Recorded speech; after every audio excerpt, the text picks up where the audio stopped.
جانور کو ذبح کرتے وقت بسم اللہ پڑھ کر کے ذبح کرنا چاہیے یا بسم اللہ الرحمن الرحیم؟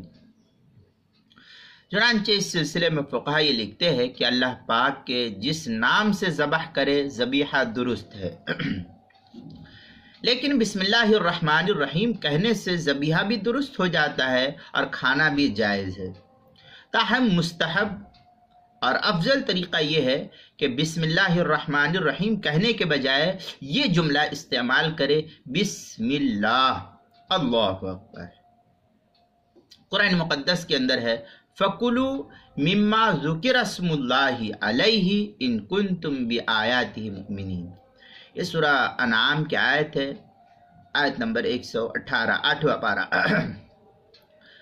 صحیح بخاری میں ہے، حضرت انس رضی اللہ تعالیٰ عنہ کی روایت، ضحى النبی صلی اللہ علیہ وسلم بکبشین املحین اقرین، اس میں ہے وسمی وکبر ووضع رجلہ علی صفاحہما۔ یہ اس طریقے کی عبارت بخاری میں باب التکبیر عند الذبح، جو ہندی نسخہ اس کی دوسری صفحہ 835، حدیث نمبر 5350، فتح الباری کا حدیث نمبر ہے 5565۔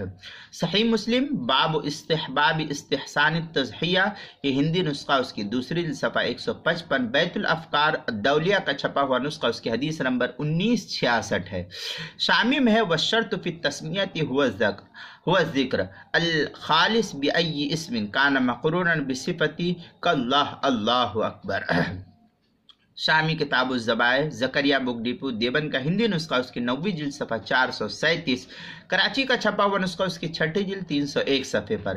آگے شامی ہی میں ہے وَإِن قَالَ بسم اللہ الرحمن الرحیم فَهُوَ حسن۔